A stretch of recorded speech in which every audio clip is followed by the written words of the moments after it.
garden that you can make into cocktails, and also other things that you can do yourself with produce that's connected to booze in some way.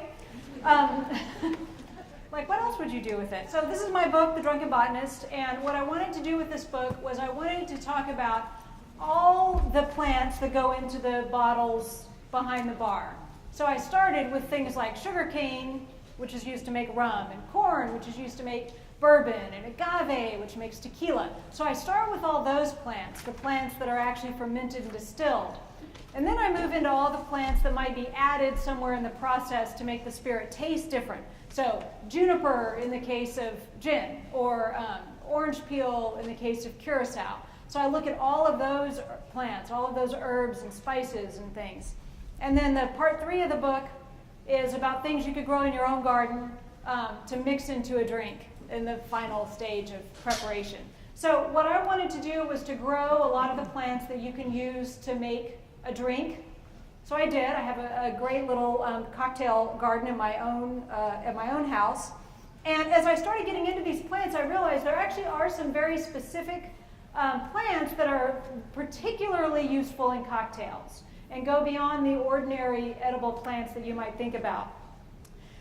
In the process of doing all that, I had called my friend Alice at Loghouse Plants, which is a grower, and said, you know, when this book comes out, I'm going to be talking to a lot of bartenders and people who really aren't gardeners, and they're going to want to know where to get these plants. So how can I just have like a page somewhere online, and I can just say, go there, and there's all the sources. Somehow that got way out of control, and we ended up with a plant collection. So there is this Drunken Botanist plant collection, which is sort of just happening, and it'll be in garden centers in Seattle and on the West Coast and online as well. So the plants I'm going to talk about today, I'm actually going to pass around and let you guys sort of experience them if you would like. I've got some mojito mints here, right? Alice, is this? Where's Alice? Is this? Yeah, this is the mojito. This is a big secret, so don't tell anybody. This is just between me and the 200 of you. This mojito mint comes from Cuba. So as you may or may not know, you're not supposed to take stuff out of Cuba, right? There's a Canadian tourist who likes to go down to Havana and for vacation, and she loves mojitos, and it was her last day on vacation, and she was sitting in the Havana airport, and she pulled a sprig of the mint out of her last mojito that she was drinking at the Havana airport, and she stuck it in her pocket. And she's not a gardener. She doesn't know anything about plants. So she got home and she called a very respectable nursery who shall remain nameless and said, what do I do with this mint? I brought this mint back from Havana. And she didn't even know how to grow mint. Like, that's how little she knows about plants. And she said, what should I do? And they said, put it in an envelope and mail it to us. She's like, doesn't it need some dirt or some water? They're like, mail it now. So they did. And because of that, mojito mint is now available in the commercial nursery industry. I tracked her down and I interviewed her. I wanted to put it in the book, and she was terrified that, you know, the Canadian agricultural authorities, because you know they're bad, right? That they were going to come knock on the door. Anyway, so she shall remain nameless, but all great plant stories involve someone smuggling something somewhere. So anyway, the point is there actually is a spearmint. Spearmint is the mint you want to grow, not peppermint or anything like that. It's spearmint. There actually, you can buy the mojito mint that they are using in Havana right now. Just picture it, warm, sunny Havana. Mojito mint. So, and then there's also a Kentucky kernel mint. Did we have one of those? I should know what's right in front of me here. There is a Kentucky kernel mint that's very popular for mint juleps as well. So the point is there are very particular strains of mint that you might want to grow, not just any ordinary old spearmint. I want y'all to take these and pass them around. So does somebody want to volunteer to just move these into the audience? Thank you. You can take the nice chocolate mint too if you want. So anyway, mints, obviously very easy, a no-brainer. They can grow year-round. You'll have a very easy time with them. Lots of different spearmints to choose from. Obviously, there are a lot of great woody herbs like thyme and sage and rosemary that are fantastic in drinks. These tend to be really good in savory drinks, and they're really good in drinks with tequila and whiskey.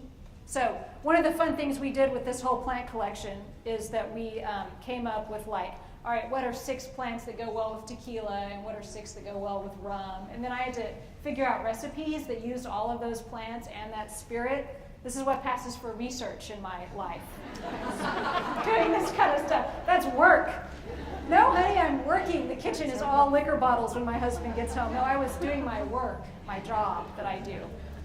Anyway, so all of these woody herbs are definitely good options there. One that I'm totally in love with, and I want you all to grow, you're not going to believe this, celery. Has anyone grown this red venture celery? Yeah, I don't know. I'm in Seattle full of sophisticated plant people, so of course you have. Well, if you haven't, so it's a beautiful celery. It's very thin, so it's easy to stick it in a drink and use it as a swizzle stick because it's not like those giant jumbo green celeries. The red color is gorgeous. No one could have ever persuaded me to grow celery except that Alice sent me like a whole flat of it and said, stick this in the ground, and what am I going to do? It turns out to be fantastic to have celery going in the garden all year long. I use it in everything. You know, I never go to the grocery store and buy one of those giant jumbo things of green celery, but this red venture celery is wonderful. And in your climate, I live in Eureka, California, so I have the same kind of climate you do. And in your climate, you'll have it almost all year. You'll have to replace it after a couple years because it wants to get leggy and bloom. But I'm saving some of this for a drink. But anyway, check that out. Fruit, for sure, being here in the Pacific Northwest. I love these alpine strawberries. They're small and they're ever-bearing. So if you're going to do strawberries, totally worthwhile to do ever-bearing strawberries.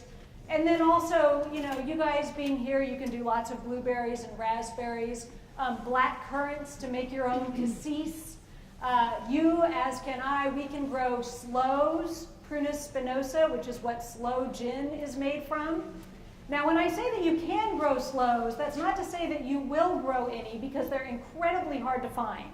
I believe there's one nursery up here in the Pacific Northwest growing them, and last I heard they were growing 20 plants a year. So I intend to change that and have everybody growing sloes in their backyard. So obviously fruit. Hops are a lot of fun to grow. If you're making your own beer, you might have already thought about growing hops, but you're obviously in just the right climate to do hops. And a lot of flowers. So edible flowers as garnishes. Oh wait, I need one of these for my thing I'm going to do. Edible flowers as garnishes, and also flowers that you can infuse. So we'll send around these scented geraniums, and I'm going to talk a little about getting these flavors out of the plant and into the alcohol. It's not quite as simple as it sounds, but you can sort of rub these and smell them and see if they suggest any drink ideas. The bottom line for growing plants for a cocktail garden is obviously grow what works in your climate and grow what you want to drink, right? I live in Eureka. I was just exchanging emails with a guy in LA who wants to grow sloes. He's a bartender and he wants to make his own sloe gin. And he sent me an email and asked about growing sloes. And I said, you cannot grow sloes in LA. They need cool, foggy weather like we have up here. But what are you doing? Grow sugar cane. Grow pomegranates and make your own grenadine. Grow citrus. Grow tropical plants. I mean, grow what works in your climate. So we agreed that I would grow the sloes and he would grow the pomegranates, and we'd swap houses when our stuff came into the season. So